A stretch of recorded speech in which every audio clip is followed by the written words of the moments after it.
Salam Bapak Ibu yang dikasih oleh Tuhan, kembali lagi di Warta Injil.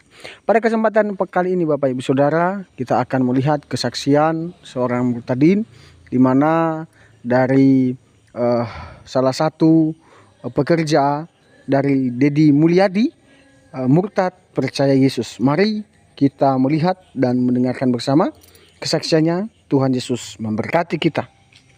Dosa yang keberapa itu dalam 10 perintah Tuhan? Jangan membun-bun. Tahu-tahu dia membun-bun. Orang udah berdosa, malah bikin dosa. Itulah yang dilakukan Yudas. Tapi Petrus apa? Dia menyesali perbuatannya dan memperbaiki dirinya. Gitu. Ya. Jangan dibilang tidak adil orang kamu, nggak kayak bukan orang Kristen aja. Nggak tahu apa yang terjadi setelah itu, ya kan? Iya, Kamu baca baru 2 ayat kan, ya? iya. Gimana? Tapi benar ya kalau perlakuan Yesus kepada Petrus itu lebih dispesialkan gitu kan? Enggak, biasa aja sama ke semua orang. Nggak ada spesialnya. Apa spesialnya? Lebih spesial Yohanes dong. Yohanes menjaga ibu dari Tuhan kita, Yesus Kristus. Semua spesial di mata Tuhan. Apa di dalam Alkitab dikatakan? Yang menginginkan semua orang diselamatkan. Tidak ada yang spesial. Kalau kamu bilang spesial, Daud merasa spesial. Musa merasa spesial. Nggak ada.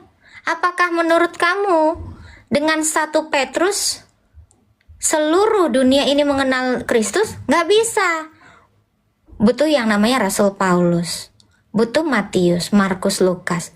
Menurut saya bahkan lebih spesial itu adalah Rasul Paulus. Tetapi kebanyakan orang kelakuannya seperti Petrus. Kadang mengkhianati Tuhan, ya, kadang mengikuti Tuhan. Makanya Rasul Petrus disebut batu penjuru, batu karang. Habis disebut batu karang, batu sandungan. Tapi Rasul Paulus nggak pernah dibilang iblis loh, serius. Makanya aku bilang ya, spesial itu Rasul Paulus. Rasul Paulus nggak pernah dikatakan, enyahlah kau iblis, engkau suatu batu sandung. Kasihan ya. Jadi Petrus itu sebenarnya gambaran dari kebanyakan manusia. Kadang menyangkal Tuhan, kadang percaya. Tetapi lihatlah keteguhan Rasul Paulus. Ya, itu. Lihatlah kasih dan cinta sang teolog Yohanes, Rasul Yohanes. Thomas itu harusnya menjadi cerminan semua orang Kristen. Sekali-kali aku tidak akan percaya kalau aku tidak membuktikannya. Harusnya Oten punya iman seperti Thomas. Ya, dia benar-benar menggunakan ininya. Tuh, Thomas itu bukan yang ragu-ragu, tetapi dia adalah umat berpikir. Kenapa? Sekali-kali aku tidak akan percaya sampai aku membuktikannya. Bukan ragu-ragu, salah itu. Asumsi itu. Seperti itu. Tanpa Thomas tidak ada kekristenan di India. Ya kan? Tanpa Yakobus tidak ada kekristenan juga. Ya, tapi memang Rasul Petrus itu yang membawa kekristenan di Antioquia pertama kali. Gitu. Tanpa Rasul Petrus memang nggak ada Kristen di Antioquia. Ya, tanpa Rasul Paulus, tanpa Rasul Paulus tidak ada kekristenan di Roma. Ya, kita jangan menganggap diri kita spesial atau seseorang spesial. Tuhan Yesus itu menganggap semua manusia itu spesial kalau dia memang mau taat dengan Allah. Gitu. Tapi yang tidak pernah surut itu adalah seriously Rasul Paulus. Dari yang sejahat itu, dia menjadi seyakin itu dengan Kristus. Dan Kristus tidak pernah mengatakan dia itu batu sandungan. Tidak pernah Rasul Paulus itu disebut iblis seperti Petrus. Ya, gitu. Seperti Iya, itu juga itu sih Kak, sebuah misteri juga. Kenapa Tuhan itu memilih orang yang membenci dia gitu? Nggak Kenapa ada tidak orang sebuah yang misteri. Kok kamu bilang misteri? Orang Tuhan sudah mengungkapkan rahasia kerajaan sorga, kok misteri sih? Di sebelah mana lagi misteri?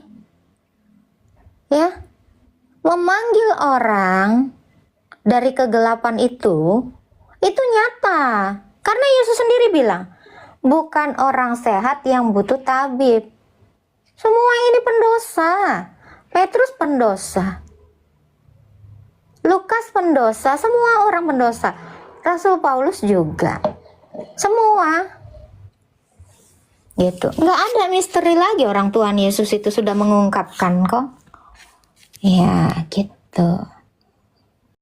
Bapak Ibu Saudara, kita sudah dengar diskusi ini dan mari kita memberikan komentar yang baik dan juga yang positif. Baiklah Bapak Ibu, mari kita juga akan mendengarkan kebenaran firman Tuhan di dalam Lukas pasal 17 ayat 1 sampai ayatnya yang ke-6. Beberapa nasihat. Yesus berkata kepada murid-muridnya, tidak mungkin tidak akan ada penyesatan, tetapi celakalah orang yang mengadakannya.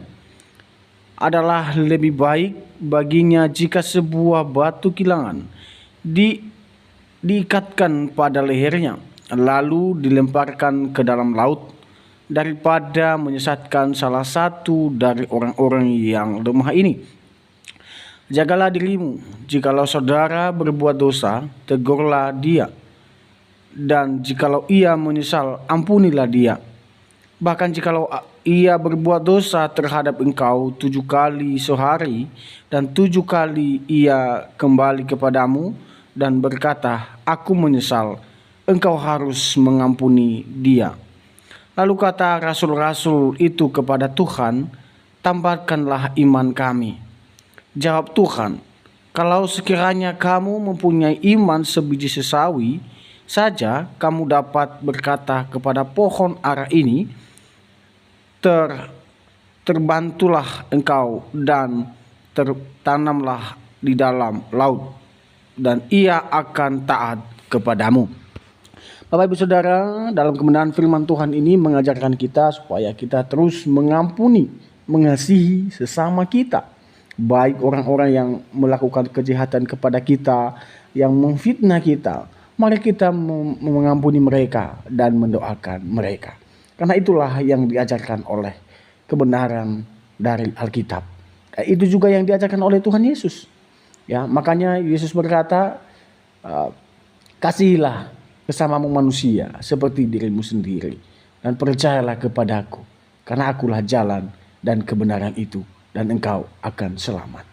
Bapak Ibu Saudara, berimanlah kepada Yesus, maka engkau akan selamat.